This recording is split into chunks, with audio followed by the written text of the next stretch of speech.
Hi, I'm Jilly G. Welcome to my kitchen. Today I'm going to show you how to make Amish friendship bread. Gluten-free, of course. And if you've never heard of this kind of bread before, it's kind of a cinnamon sugar flavored, kind of a quick bread.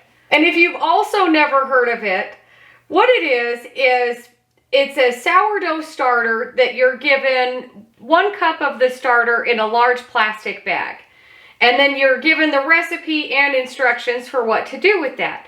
And then for 10 days, you will squish the bag, feed your starter, and then on the 10th day,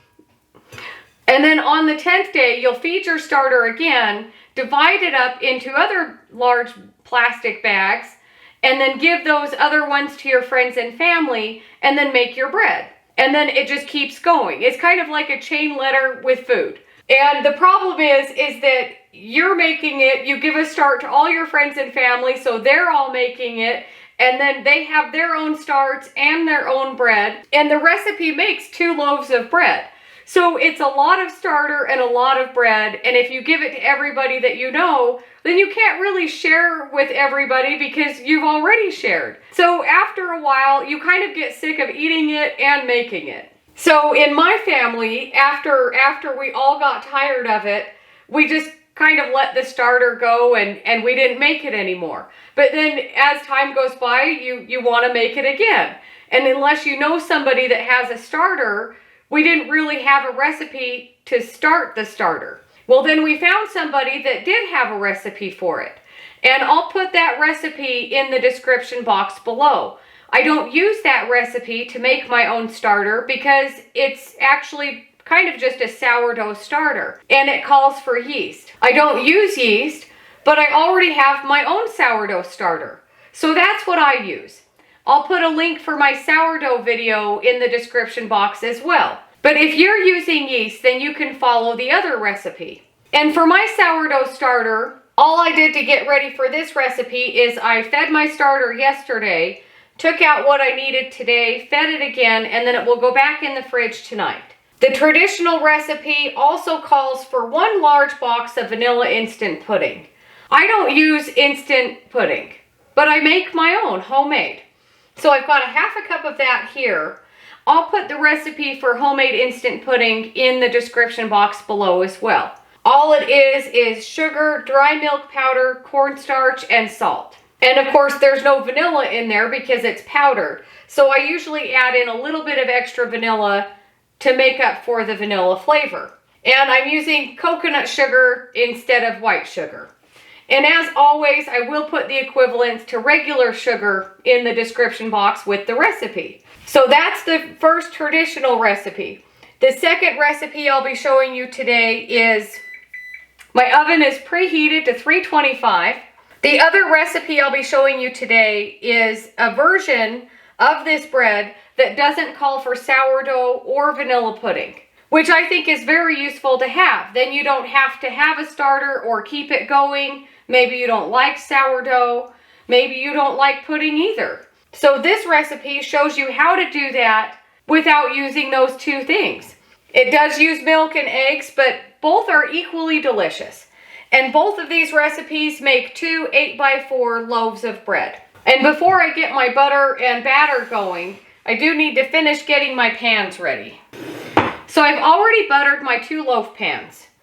And one of the things that makes this bread extra delicious is cinnamon sugar that we dust the pan with.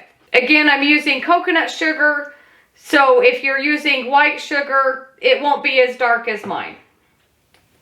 So I've got 1 teaspoon of cinnamon with a 1/2 cup of coconut sugar. And I just mix this together. It'll be kind of hard to tell because they're both the same color. And then you just dust your pan. I just sprinkle some in. It's kind of like a cake. Kind of like greasing and flouring a cake pan.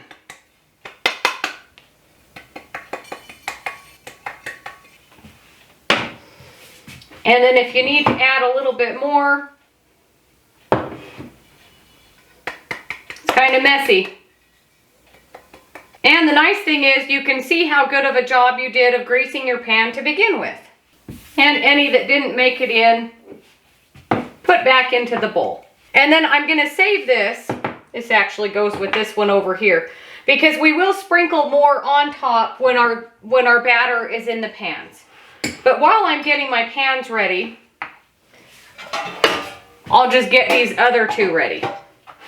Same amounts, 1/2 cup of coconut sugar, 1 teaspoon of cinnamon.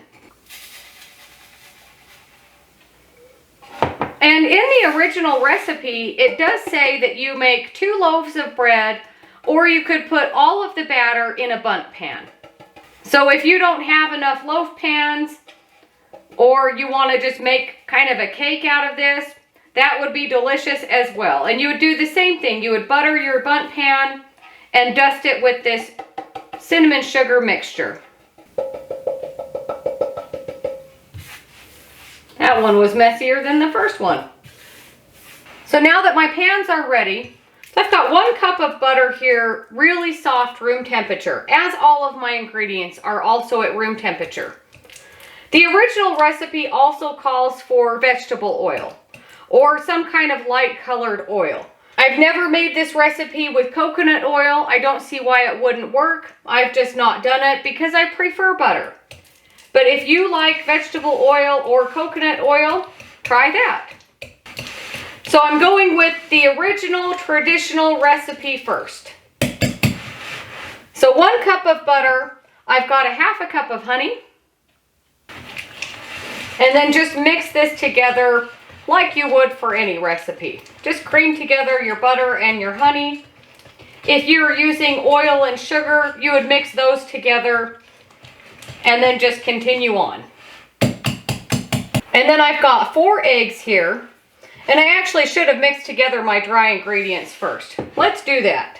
So I've got 2 cups of my gluten-free flour, 1/2 teaspoon of salt, 1/2 teaspoon of baking soda, and 2 teaspoons of cinnamon. All in there. Use my spoon over here to mix this together because I've already got my whisk dirty.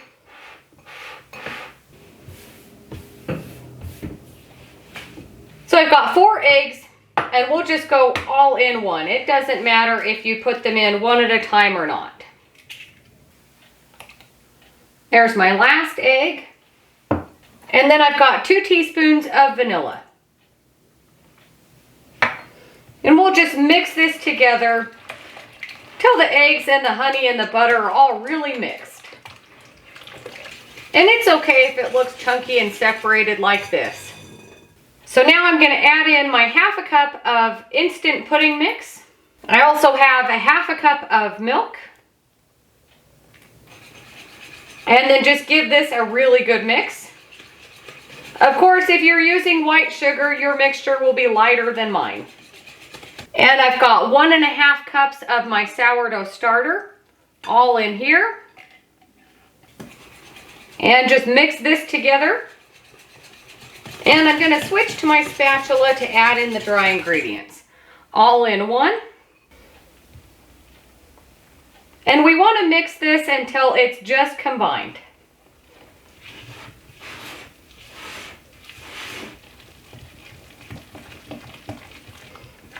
Make sure to scrape the sides and the bottom. Bring over our prepared pans. And we're going to fill up our pans. Just try to make them as even as possible.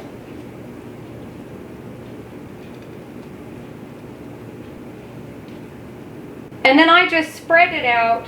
Then I can tell if they're about the same size. And if they're not, it's all right. And that looks pretty good.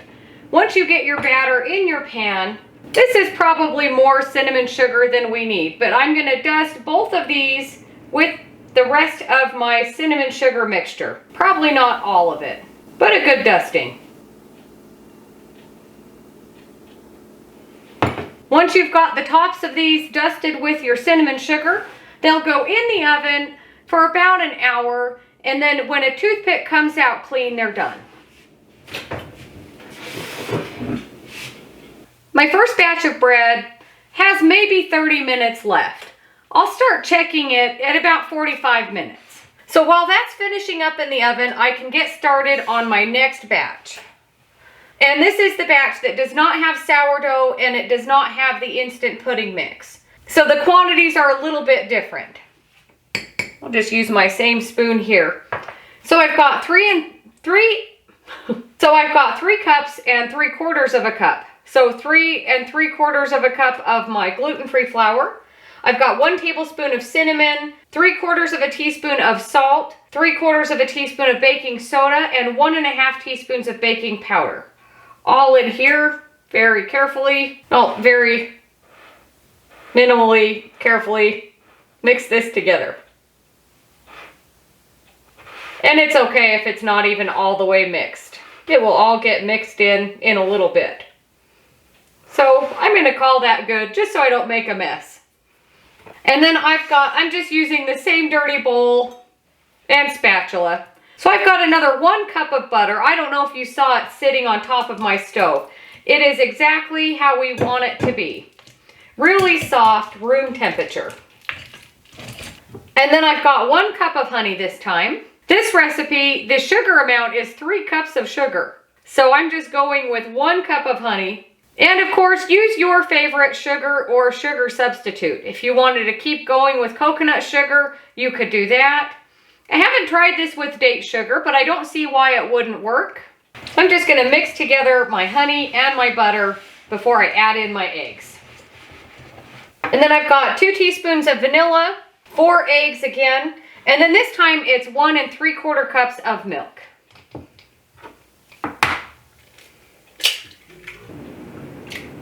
There's all 4 of my eggs. Let me clean up my mess here. I'm actually going to check on my bread real quick. I've got some toothpicks here.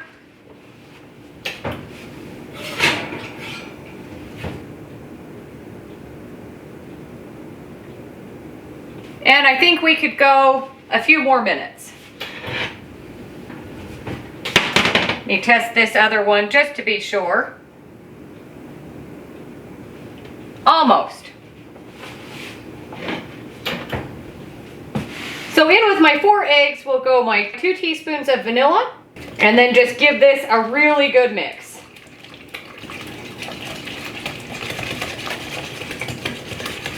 Pour in my milk. And you can see right now that this batter is a lot more liquidy than the other one. Of course, we do have more flour that will be going in as well.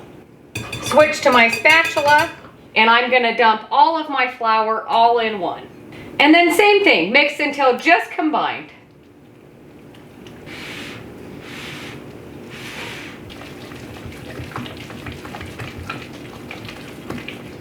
And it's okay if you see a little bit of flour. You just don't want really big pockets of flour. Bring back my prepared pans, and then same thing, I'll just make them as even as possible. And then I just spread it out, make sure it gets into the corners. See how good of a job I did making these both the same size. Bring back our cinnamon sugar mixture.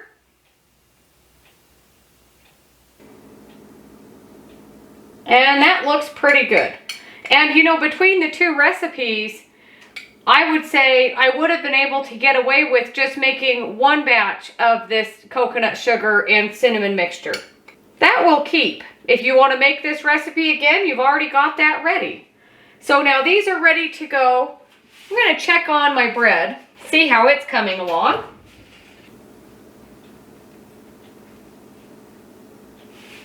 And they are done. We are going to let them cool off completely in the pan. And you can see they didn't rise very much. So those 2 can cool off while I get these ones in the oven.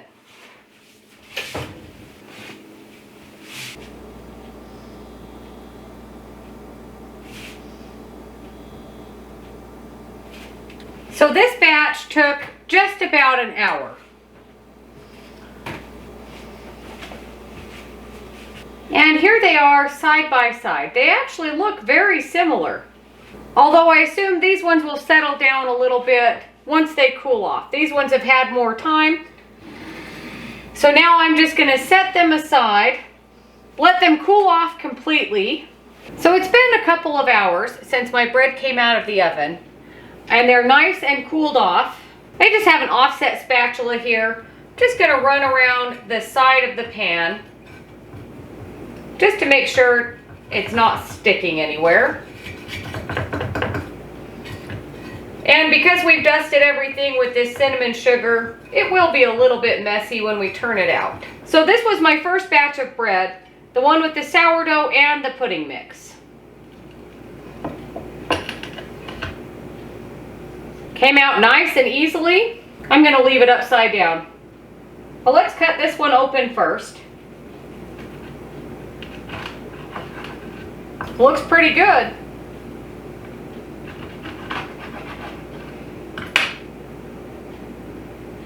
You can see where the cinnamon was on the top. Maybe we should flip it back right side up. There we go. Here's my second batch that is more flour, more milk, no sourdough, and no pudding. And so far, I don't notice any difference in coloration from the pan that I used, between a glass pan and a metal pan. Let's see how easily this one comes out.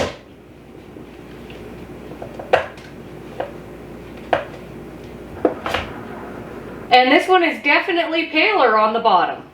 Let's flip this one over too. And it feels a lot stickier.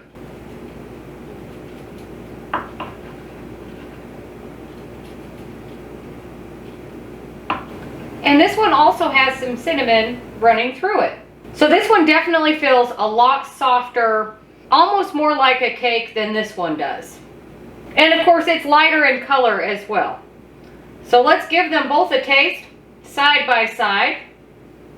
I like the ends. Not just because it has the sugar on the outside. I always like the ends of bread. It's really good. The cinnamon sugar is coming through quite a bit. Again, probably because I was eating the end. But let's taste this one, and I'll try the middle,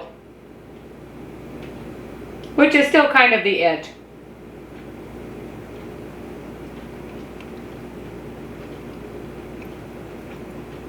Both of these are delicious. And they taste the exact same.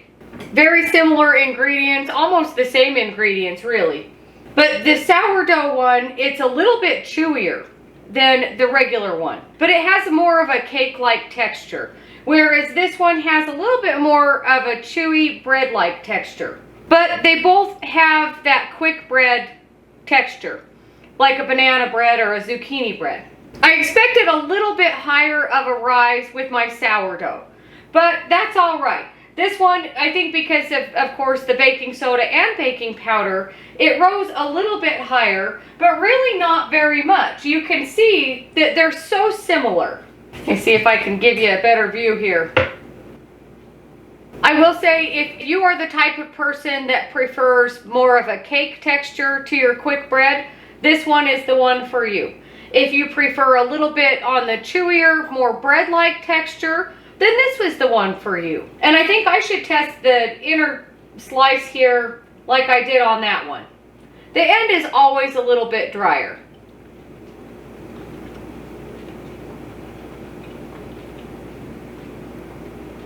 I better taste this one again too. Both of these are delicious. They certainly don't look like the prettiest loaf of bread I've ever seen. But I don't care, they taste really good. And something like this is so easily made into muffins. You could even dust your muffin tin with the cinnamon sugar mixture, and then you would have this into muffins. That would be really good. Let me know what you think if you make these recipes, one or both of them. Maybe you'll do what I did today and you'll be able to compare them side by side. Whether or not you use the sourdough, I think it's such a great use for sourdough. I always have my starter going, so it's yet another way to use my sourdough.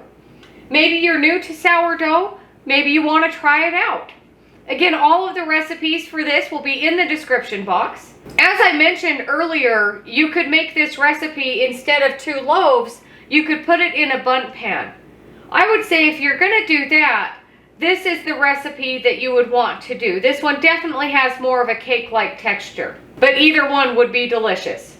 But thank you so much for watching. Don't forget to like and subscribe if you haven't already. If you have any questions or comments, let me know, and I'll see you on the next one.